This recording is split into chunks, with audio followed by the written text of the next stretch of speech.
Good morning, मैं हूं सुशांत और आपका स्वागत है आपके अपने चैनल फ्लाइंग तक न्यूज़ में। आज 29 जुलाई 2022 को कुछ महत्वपूर्ण खबरों पर हम नज़र डालेंगे और देखेंगे अभी के लिए सबसे खास क्या है। तो चलिए शुरू करते हैं। सबसे पहली खबर, बीजेपी ने जम्मू में मेहरचंद महाजन की मूर्ति लगाई, चुनावी हद करना या राष्ट्रवादी नायक को सम्मान। अमूमन मेहरचंद महाजन को जम्मू कश्मीर रियासत के भारत में विलय का सूत्रधार बताया जाता है। बीजेपी अब उन्हें नए सिरे से सम्मान दे रही। नई दिल्ली, भारत की आज़ादी के चंद दिनों बाद ही लाहौर के जज मेहरचंद महाजन शिमला में नए बने पूर्वी पंजाब हाईकोर्ट में नई पारी शुरू करने जा रहे थे। उसी वक्त उन्हें कश्मीर की महारानी तारा देवी का खत मिला। महारानी ने उन्हें याद दिलाया कि उन्होंने उनके पति महाराजा हरि सिंह से जम्मू कश्मीर रियासत के प्रधानमंत्री पद के लिए इंटरव्यू खातिर मिलने का वादा किया था। कुछ हफ्ते बाद महाजन इंटरव्यू के लिए गए और उन्हें पद की पेशकश की गई और गृह मंत्री सरदार पटेल ने 2 टूक आदेश दिया कि श्रीनगर जाइए। वे 1947 में वहां गए। महाजन की नियुक्ति के एक पखवाड़े के भीतर पाकिस्तान की सह से कबीलाई हमले के बीच डोगरा महाराजा ने भारत में विलय संधि पर दस्तखत किए। दुविधा में फंसे महाराजा को आखिर फैसला लेने के लिए राजी करने का श्रेय महाजन को दिया जाता है। बढ़ते हैं अपने दूसरे खबर की तरफ। Terror module in Assam, Assam में अलकायदा से जुड़े आतंकी मॉड्यूल का भंडाफोड़, पकड़े गए कई आतंकी। असम पुलिस ने बड़ी कार्रवाई करते हुए अलकायदा सहित वैश्विक आतंकवादी संगठनों के साथ कथित संबंधों के लिए 11 लोगों को हिरासत में लिया है। हिरासत में लिए गए व्यक्तियों में से एक राज्य में मदरसा शिक्षक भी है। टेरर मॉड्यूल इन असम, पूर्वोत्तर राज्य असम में एक बड़ी कार्रवाई में भारतीय उपमहाद्वीप में अलकायदा सहित वैश्विक संगठनों के साथ कथित संबंधों के लिए 11 लोगों को हिरासत में लिया गया। हिरासत में लिए गए व्यक्तियों में से एक राज्य में मदरसा शिक्षक भी है। पुलिस के अनुसार असम के मोरीगांव, बारपेटा, गुवाहाटी और गोलपारा जिलों से बीते दिनों हिरासत में लिए गए हैं।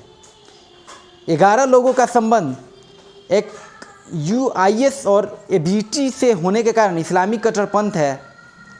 नियम अनुसार आगे की कार्रवाई की जाएगी। बढ़ते हैं अपने तीसरे खबर की तरफ। कोलकाता के लिए निकली इंडिगो विमान रनवे पर फिसला, खतरे में पड़ी व्यक्तियों की जान, बाल बाल बचे यात्री। एयरलाइन कंपनी इंडिगो का एक विमान बाल बाल बच गया। जरा सी चूक होती तो सैकड़ों जिंदगियां दांव पर लग जाती। इंडिगो का विमान अचानक रनवे से फिसलकर किनारे चला गया। असम के जोरहाट हवाई अड्डे पर उड़ान भरने के दौरान इंडिगो का एक विमान रनवे से फिसल गया। फ्लाइट कोलकाता के लिए जा रही थी। 6 घंटे की कोशिश के बावजूद अधिकारी तकनीकी खराबी को ठीक करने में विफल रहे और अंततः उड़ान रद्द कर दी गई। इंडिगो की उड़ान 6E757 आज दोपहर 2:20 पर कोलकाता के लिए उड़ान भरने के लिए तैयार है। इसका निर्धारित प्रस्थान समय है। रनवे पर टैक्सी करते हुए समय विमान के पहिए अचानक फिसल गए और रनवे के दलदल में फंस गए। चलिए बढ़ते हैं अपने चौथे खबर की तरफ। गुजरात में जहरीली शराब से मौत पर राहुल गांधी ने पूछा, गांधी पटेल की धरती पर इन माफियों को कौन सी ताकतें दे रही संरक्षण। राहुल गांधी ने कहा कि ड्राई स्टेट गुजरात में जहरीली शराब से कई घर उजड़ गए। वहाँ लगातार अरबों की ड्रग्स की बरामदी हो रही है। यह बेहद चिंता की बात है। बापू और सरदार पटेल की धरती पर ये कौन लोग हैं जो धड़ल्ले से नशे का कारोबार कर रहे हैं। भारतीय जनता पार्टी शासित गुजरात में जहरीली शराब से 40 से ज़्यादा लोगों की मौत हो चुकी है और कई लोग अस्पताल में भर्ती हैं। ड्राई स्टेट गुजरात में जहरीली शराब से इतने लोगों की मौत के बाद ये सवाल पूछे जा रहे हैं, आखिर किसके संरक्षण में जहरीली शराब का गोरख धंधा चल रहा था। कांग्रेस के पूर्व अध्यक्ष राहुल गांधी ने गंभीर सवाल पूछे हैं। चलिए बढ़ते हैं अपने 5वें यानी अंतिम खबर की तरफ। हरिका की नज़रें 44वें शतरंज ओलंपियाड में पदक जीतने पर। चेन्नई, भारत की स्टार शतरंज खिलाड़ी द्रोणवल्ली हरिका गुरुवार को चेन्नई के मामल्लापुरम में शुरू हो रहे 44वें शतरंज ओलंपियाड में पदक जीतने के लिए अपना सर्वश्रेष्ठ देने के लिए उत्साहित हैं। 31 वर्षीय हरिका ओलंपियाड में पिछले 18 साल से भारतीय महिला टीम की रीढ़ रही है।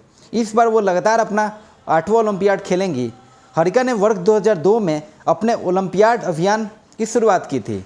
हरिका ने एक बयान में कहा, मैं अपने अवसरों को लेकर आशावादी हूँ, लेकिन खुद पर कोई दबाव नहीं डालना चाहती।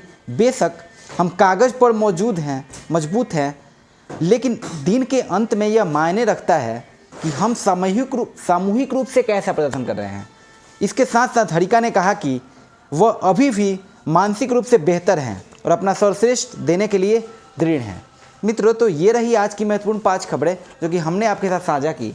आपको ये कैसा लगा हमें ज़रूर बताएं, और अगर अभी तक हमारे वेब पोर्टल से नहीं जुड़े तो अवश्य जुड़ें और हमारे चैनल को अवश्य सब्सक्राइब करें, ताकि रोज़ की, सप्ताह की और अपने आसपास की खबरें आपको मिलती रहें। बने रहिए हमारे साथ। धन्यवाद।